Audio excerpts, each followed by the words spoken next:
Joining us now on the CIF Southern Section Podcast, the head coach of Mission Viejo, Chad Johnson. And Coach, the brackets are out, the playoffs are here. It's the most exciting time of the year. Before we get into your matchups, let's talk a little bit about what's gone on with your team the last couple of weeks.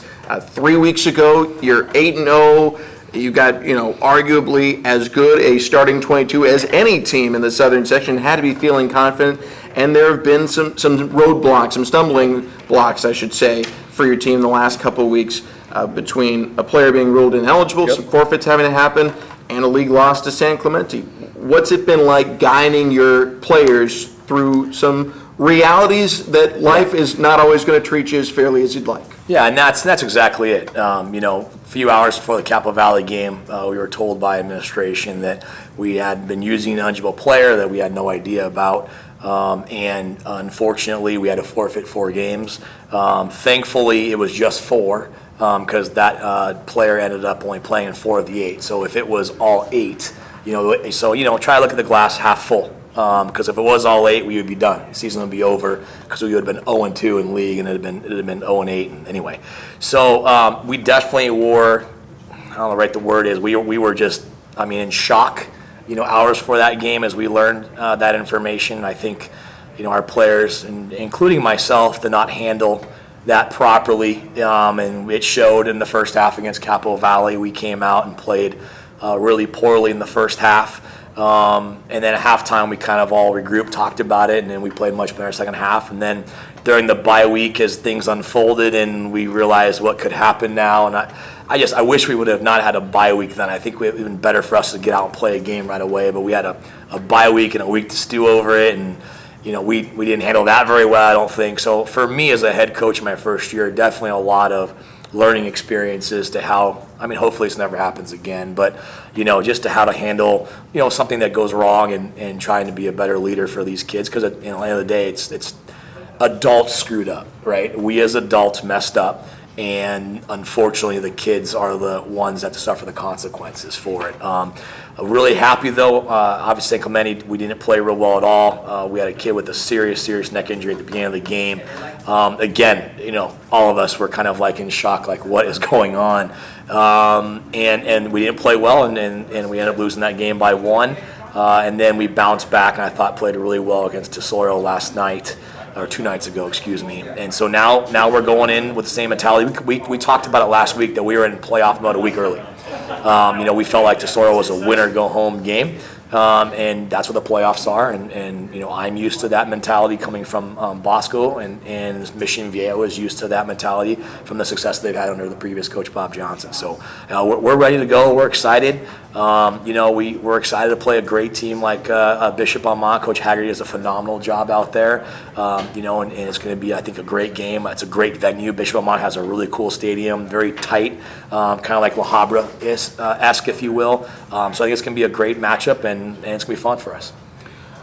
Couple of things. One, best wishes to the player going through the injury, and hopefully, talking to you, it sounds like there's a lot of positive signs at this point. We're certainly rooting for that.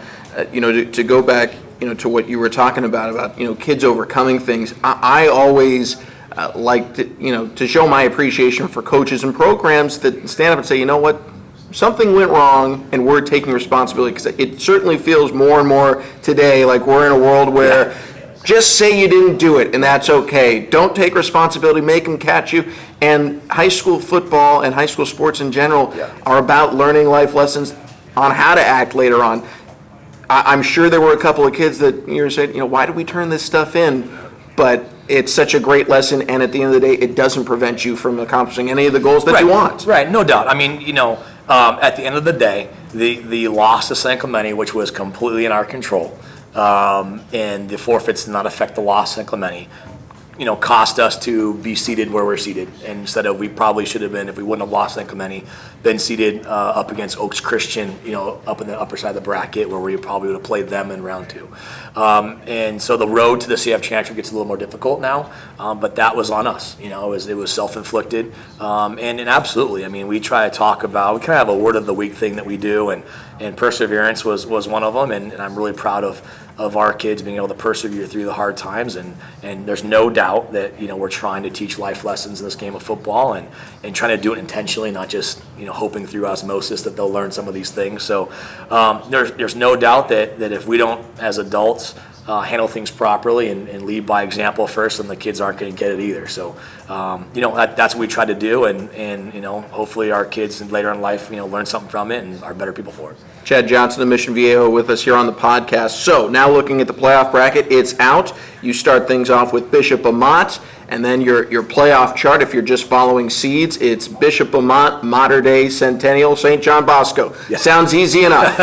Yeah, I mean all those schools in this division are so good, and the coaching is so good, and the players are so talented that anything can happen on any given Friday night. I think we're certainly honored to be a part of it, and I think we're going to obviously be trouble for some teams. We're not going to be an easy out, I think, and we're playing well, and we got all of our guys healthy now. So I think we'll probably hopefully make a run at this thing, and there's no doubt. I mean, Colonel Centennial, Bosco, Mater Dei. I mean, those guys are just so talented and so good, and they've been doing it for so long that 100% they're definitely the odds-on favorite to do really well. So we're excited to be a part of it. We're excited to have a chance to play a quality team and a quality program like Bishop Amat, and we'll see what happens from there. I've heard coaches argue that the way other sections structure their playoffs, it creates more opportunities for them to win state championships. In old formats, and Mission Viejo might not be in the same bracket with the St. John Bosco, Mater Deis of the world,